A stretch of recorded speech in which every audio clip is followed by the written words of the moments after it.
Michele, you might appreciate this as well. When you're doing everything solo, it's kind of coordinating the piloting, the co-piloting, everything that's coming along here. Exactly. As I'm bringing the topic up on screen, I'll bring it up in just a second. I just want to tell people a little bit about how we met each other. I think it was through Liz J. Simpson's group. Is that right? Or did we meet each other before then even? Do you remember?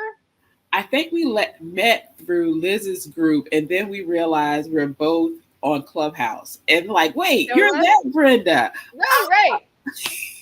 It's funny how, and there was a speaker, who was it? Was it Annette earlier? I was trying to think the same thing. I'm like, how do we know each other? And she's like, it was from Clubhouse. And I'm like, you're right. I completely forgot. And I feel like we know each other's voice. We've been seeing each other. We keep crossing paths.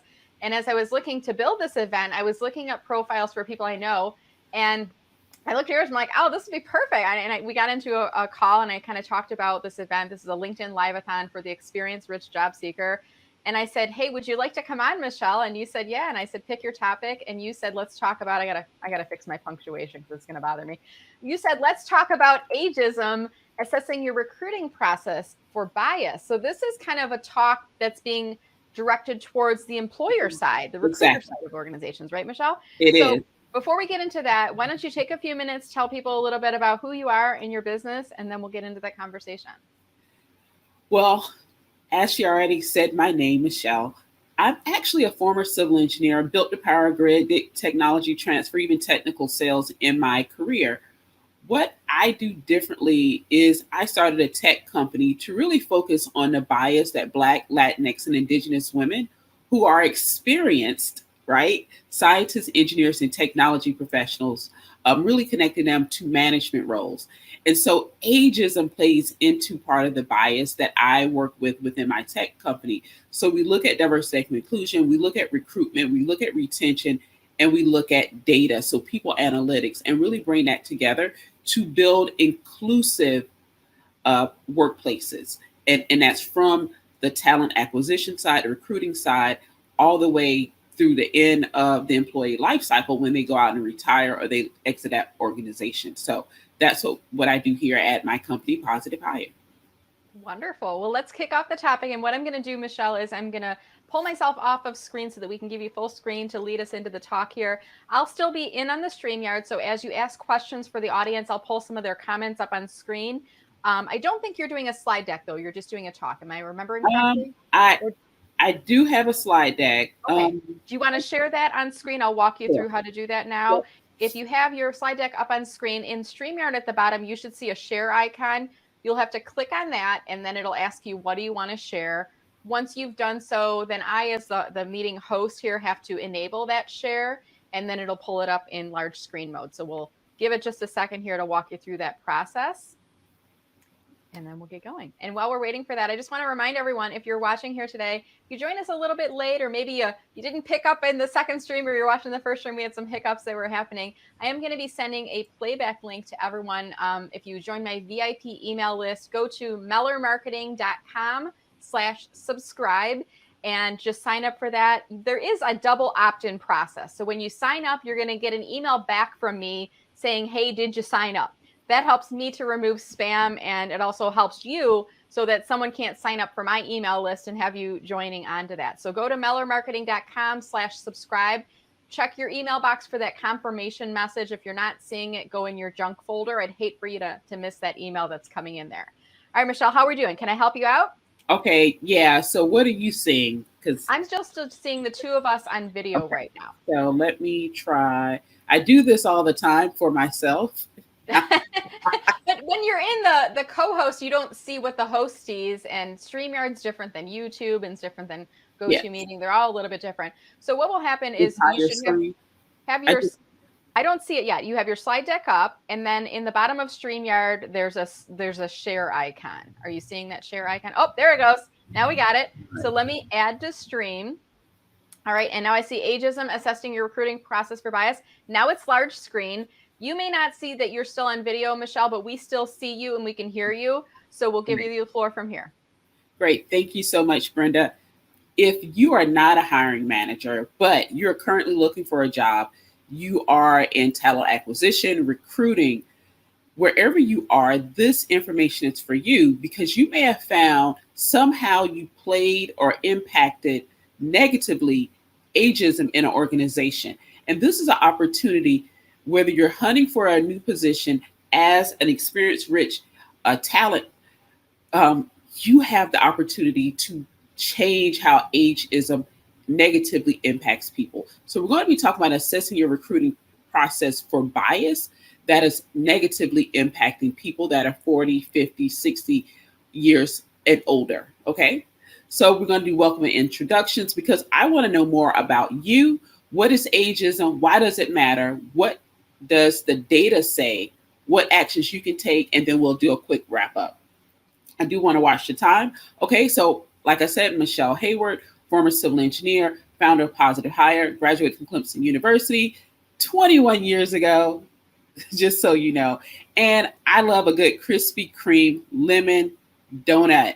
That's my favorite. I'll do glaze, and that's about it from Krispy Kreme. In the chat, what I want you to do is share with us your name. What do you like to be called? Maybe it's Bud or Buddy, and we don't know that. It says Patricia, but you prefer Pat or Patty. Let us know. What are your pronouns? Is it they, them? Is it her, hers, he, him? Let us know. And also, where are you located? I'm in rural South Carolina. And for my theme song, it is I'm Every Woman. I'm not going to sing it. That is not my talent. And you will actually mute me if I start singing a song. Trust me on that. So I'm not old. I'm experienced rich. My nieces and nephews saw that I had gray hair and they started telling me, you're old like Granny. I am not old like Granny, but I do have an experience that you should definitely be taking advantage of. Or maybe not advantage, but should definitely be respecting and leveraging for your organization. So what is ageism? It is prejudice or discrimination on the grounds of a person's age. And we can see ageism in different ways. Sometimes it's, you're too young for this. You won't understand the nuances. You're too old for this. You won't understand the technology.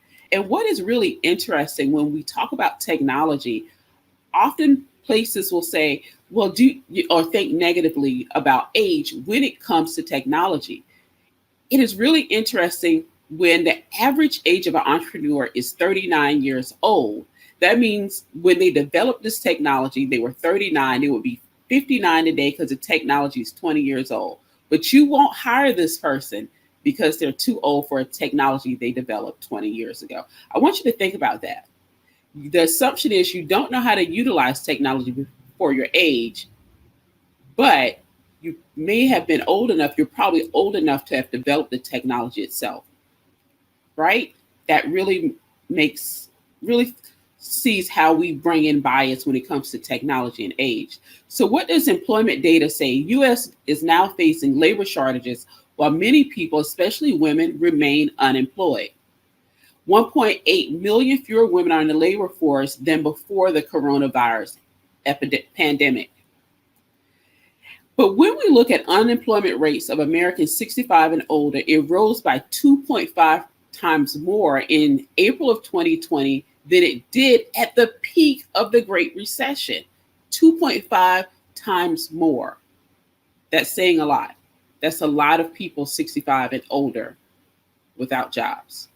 So what actions should employers, this is from talent acquisition, recruiters, hiring managers, diversity, equity, and inclusion leaders be doing for experienced rich employees, those who are 40 and older when it comes to recruiting? So first, I want us to take a step back and really talk about your planning for an equitable recruiting process. How are you and your company retaining talent, especially talent 40 years and up? And you're like, wait, Michele, what does this have to do with recruitment? If you're recruiting people that you do not know how to retain, you are throwing good money after bad. It is truly important to look inside of your organization to understand what's your age range of your employees. Do it by department, locations. Look and see where your talent is quitting, right? And what is that talent by demographics? Where is the talent being let go? Or it is on PIPs, performance improvement plans? Are they retiring out? really look and understand that data, right, in your HRS system, and really understand what's going on with your employee base and who you're able to retain, where, and why, because that becomes important even in the recruiting process. Planning for equitable recruitment, if you're diversifying your talent pool, is a focus in 2021 and going into 2022. At what career levels is your organization focused on diversifying the talent pipeline? We see so much when it comes to early career.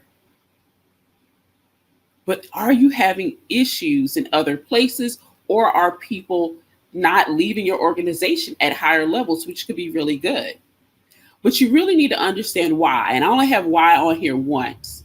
But why are you diversifying your talent pipeline at those career levels? And ask yourself this in your organization, your team, your leaders, why 5 times? So you're going to do a technique called 5 whys. You can Google that to really understand the root cause of why you think you need to be building a talent pipeline at those career levels. It's truly important to understand. And everybody in the room is probably going to have a different why, or maybe similar whys, but it is truly important to do that technique. Then you want to look at how will you and your company recruit new talent, especially with 15 plus years of work experience. So sometimes they have an MBA in there, they may have taken time off or a master's degree. And so it may not be 20, but at least 15 years. And what does that look like? Because if you aren't looking at how you're recruiting, how do you know you aren't being biased in your recruitment process? And so we're going to get into that as well. So why don't we get started? Let's look at your current recruitment process. Are you utilizing recruitment events? Are your recruitment events only at college campuses, early career fairs? Are you doing only small niche type engagement with certain organizations? Like what type of recruitment events are you doing? Are you seeing your recruitment process work well with employee referrals, or maybe it's not working very well with employee referrals? Have you created an internal employee talent pipeline? Will you bring people in at different levels in the organization? You're training and developing them to move throughout the organization so they grow and they advance their careers, right? Is that how you're set up when it comes to your recruitment process? Are you partnering with other organizations? It could be apprenticeship programs. It could be foster care, right? Because kids in foster care at 18, they're just let go and they have no place often to go. Are you partnering organizations to really understand how to build out your talent pipeline? Are you working with your local PMI or Project Management Institute, and you have a certain partnership with them? There are different types of partnerships you can have, but it really, really is important to understand what are you doing to recruit talent. This is the one that irks me the most, is how do you write your job descriptions? And I will just say, writing a bad job description and then having, even if you don't have a recruiter reach out to talent, it can negatively impact your organization over a long period of time. And I'll tell you why in just a minute. So when it comes to the job description, the hiring manager and HR sometimes work together. Usually the hiring manager works alone or will ask the HR person to write it. But it should be a joint effort between the two, right?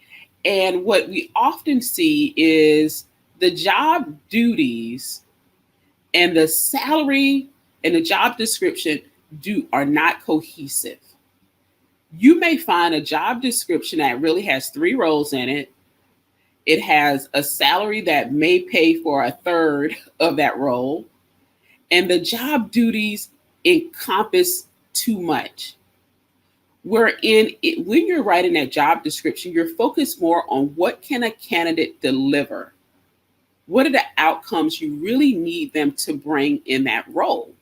Because if you're kind of everywhere with the job description, you're nowhere with the job description. And so you really need to focus on what outcomes as a hiring manager you need this person to have. And it's like, well, they need to know how to use the software. The software, is it really necessary or is it a tool? Do you need this person to really understand how to do project management? Right? I get so many times when people are like, well, we need to know this software. And I like, walk me through the process of what they do with the software. You know what people tell me? Then we export it into Excel. So you need somebody who knows how to use Excel. Well, no, because they have to do manipulation in Excel, they're going to import it back into the system so it can create the tables. So you need them to know how to make tables in the software. Well, they have to take those charts and tables and they have to go to management and get management's buy-in. So you need somebody who knows how to negotiate and communicate effectively with management to get certain outcomes. Yes, it had nothing to do with software. Do not let technology hold you back from filling positions with experience-rich people who have great communication skills, great negotiation skills, who can run and manage teams effectively, because you believe the technology is a must when the technology is a tool. So really understand your processes and what outcomes you want the person to deliver in the job that you want them to fill. Okay?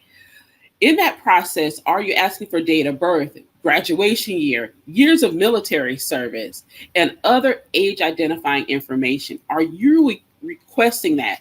You would think, Michelle, that's illegal. You would not believe how many places still do this, and candidates don't know certain things they should not be sharing. So be sure you aren't doing this, because you're now could be bringing in bias in your recruiting process. Your marketing, diversity of people on your website, diversity of people on your brochure, words or copy on all of these platforms, and the things that even your recruiters say need not be biased.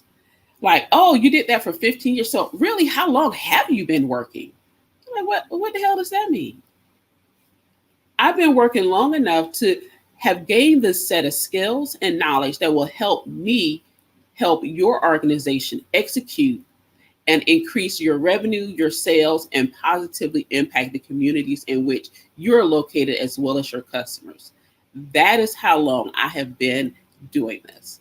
And so it's really important that you train your people on how to speak to candidates, right? But also it's showing up in your other marketing materials. So I kind of got into my irkiness with the job descriptions. So I want to go into this a little bit more. We do have time. What needs to be achieved in a role?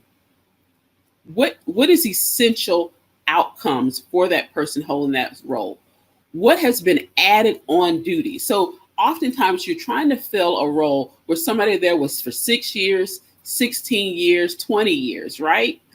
And they've grown like a plant in a pot. You get the plants out of the store and they're the little tiny pots. Well, their roots grow. And so you have to remove them from one pot to a larger part, and their roots grow some more. But what did the person do that was essential to the organization?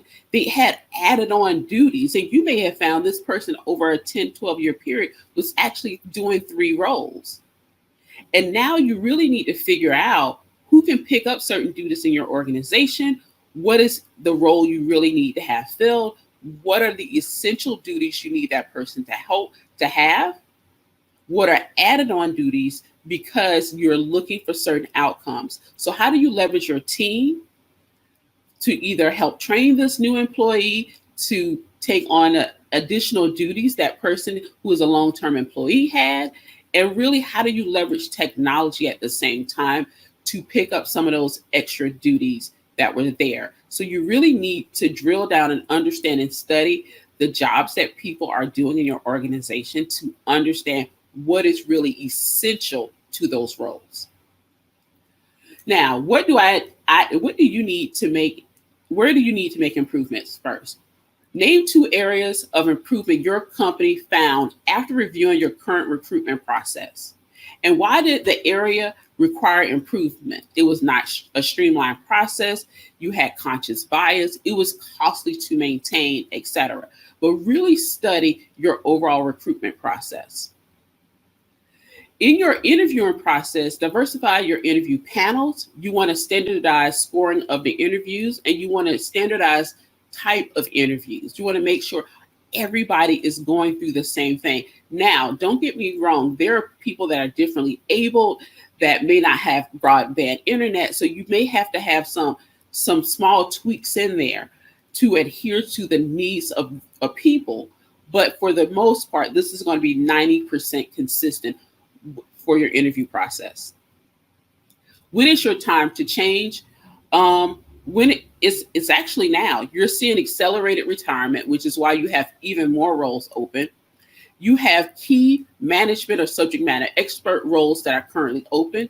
You're encountering a shortage of candidates, and you have increased length of time to fill roles. If you're not filling any of these, you did a good job. You have a great culture in your organization. People love working there, and they're not going anyplace. But if you're encountering two of the four of these, you need to be assessing your recruitment process and how are you retaining your talent right now. Okay, I want to know your thoughts and takeaways. What surprised you? What resonated with you? And what are actions you on the individual level, on your company level, can you take right now? So let me know in the chat, what are your thoughts? What surprised you in what I said about how employers should be approaching really focusing on removing ageism in their recruiting process? What resonated with you? And what are some actions, if you're a leader in the workplace, that you're going to take? In conclusion, this is just the beginning. Do you see the value in reviewing your current recruitment process to make it equitable? Your recruitment process has several steps, and not all of them may need to be changed, right? Not all of them. But how do you know? You have to really sit down and do an assessment. So what I'm offering today to any employers out there, whether you're in the D&I space, talent acquisition, recruiting, definitely reach out to me. You can pick up your phone. I made it really easy, and you can go and schedule a call with me. And let's go through and talk through an assessment where we'll look at your marketing, your copy, talk about your panels, scoring of interviews, types of interviews you're going through to really assess your recruiting process for equitability. Is it equitable? Is it inclusive? Because that can hinder your organization from finding experienced, rich talent and retaining that talent at the same time. So go ahead and schedule a call. I'll leave this up for a few minutes because ageism is real. In technology, they used to say, oh, ageism starts at 40. They found that ageism is now in the 30s, especially in tech sector, in the 30s. And you're like, wait, I'm 35 or 32. If you're in tech, it could already be impacting your ability to find a job. So I do want you to realize it is not at 40, 50, 60, you're seeing it now in the 30s. So if you're a leader and you're in the 30s, you really want to start making sure your organization is focused on removing bias and ageism. You can also connect with me here on LinkedIn. Another QR code. I like to make it easy. I'm at Michele Heyward. That's Michelle with one L. But definitely, if you don't already, if you have the LinkedIn app, there's the ability to use a QR code to connect with people.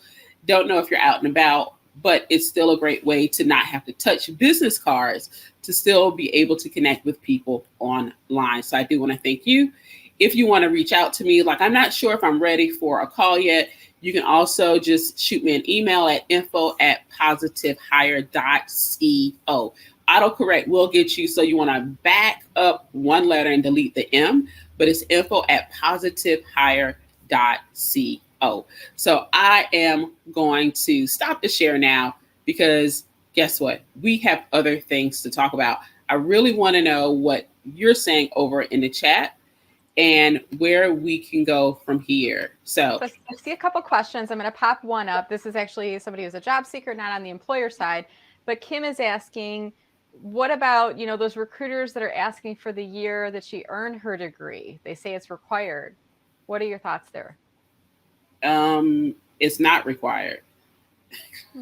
So this is awkward because if you're a job candidate, you're in a position where you don't want to appear to be difficult to that hiring manager or that recruiter.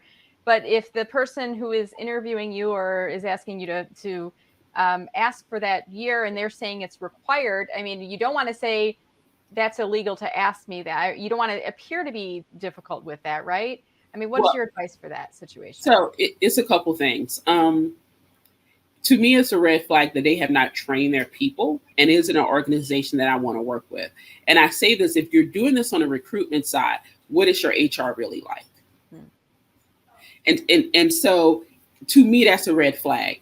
And I've even gotten job offers, or not recruiters reach out to me and they send me the job. They're talking to me and they're describing the job to me. And I go, this role's been open for over a year. They said, how did you know? I said, it's 3 jobs in one. You're never going to fill this role. And so it goes back to me as a red flag. That's a company I would put on my do not work for list. Yeah. And I know it's a hard decision to make when you really need a job. Yeah. To me, it's a red flag. You're walking into subculture issues. So in this situation, Michele, could Kim give you the name of the recruiter or company? Because maybe there's an opportunity for you to help them out, right? To provide them some training and guidance on that, right? Yeah. I would definitely send that over. Yeah. And also it depends sometimes on the state they're in. And so it's some nuances in there as well. So I generally don't. Okay. Related to that, Victor is saying sometimes there's online job applications that are asking for year of graduation as well, and it might be a required field. I mean, if you're in a situation where you have to apply, or in order to put the application in, you have to put in a year, you're kind of stuck here, right? Michele, I mean, should we put the wrong year in to get it through, and then say, oops, it was a typo? What are your thoughts there? Well, again, we know networking works best for us. Mm-hmm. And so what I would say to do first is reach out to, if you know anybody in your network, even a second level connection at an organization, to find out more about the organization before you submit, unless it's like the last 24 hours. And then maybe you do a typo for that. Sometimes when companies are utilizing online systems, they haven't reviewed it to figure out that's the option. And it's not their software. Usually it's somebody else's software who put that out there. So what do you think about maybe putting 2021 as the year for graduation for that? Because they're going to look at it and go, wait, she just graduated. She has 10 years of experience. And then when they reach back out to you, you could say, oh, I must have hit the calendar thing, right? Yeah. Right. And those are subtle, not so subtle ways to screen people out. Because when I put the year 2000, like the year oh wait, you're old. You finished 21 years. If you've ever seen the memes where it's like, oh, you were born. Okay, well, you didn't look at my license. You didn't even say, oh no, the year that you were born starts with a 1. You're old enough, and you're shocked. Right. Right. Yeah, it kind of can blow up the other way. Right? Exactly, Nancy. The new laws forbid those questions now. Yeah, and things are changing, right? They're changing. Yep. And Carvel is saying you've hit on so many points that resonated with her. So thank you, Michele, for sharing all these points with us today. Dan was commenting on the year of graduation, and he's like, yeah, I'd be happy to tell you I graduated after I get your job offer, right? After I start. Don't even take the job offer. You want to start, Dan, and then we can talk about graduation years. Yeah. Wonderful. Well, I think there's some other comments that were coming through. I'm not sure if there was questions earlier. I don't think I saw any in there, but I do want to pull up your LinkedIn profile up on screen right now here, Michele. And I'm also going to pull up your LinkedIn URL. Are you open to connecting with folks that are watching the session here live or in playback? Yes. Happy to connect with anyone. Definitely. All right, great. And remember, when you invite Michele to connect, go to her profile, click on that connect button, and then click on add a note and mention that you watched Michele in today's LinkedIn Live-a-thon event. And if you see employers that are needing some help with their recruiting processes, maybe drop Michele a list of their name as well, and maybe she might be able to help them out in those areas, right? Yep, exactly. That'll work too. Good. All right, Michele, any final comments for us before we wrap up here today? For all the job candidates, don't give up. Follow people and connect with people like Brenda and other experts that she's had here on on the LinkedIn Live. What are we calling this? LinkedIn Live-a-thon for experience-rich job seekers. A thon. That's what I was looking like. It's a word in there, a thon, because Yeah. it is not a sprint. It can be a marathon. And what I mean is levels of stress, but try to find something, whether it's music, water, a walk every day to kind of calm your nerves, and then get back in the job search and really connecting with people here on LinkedIn and other communities online. Wonderful. Excellent point, Michele. Thank you so much. I really appreciate you joining us here today. I'll invite you, if you want to come on to the LinkedIn link, we'll keep the stream going for a few more minutes here. I'm going to do some final wrap-up comments. And I just want to thank you again, Michele. It was a delight having you on today. Great to be on, Brenda. Thank you for the invitation. Bye, everybody. All right, take care. Thanks, Michele.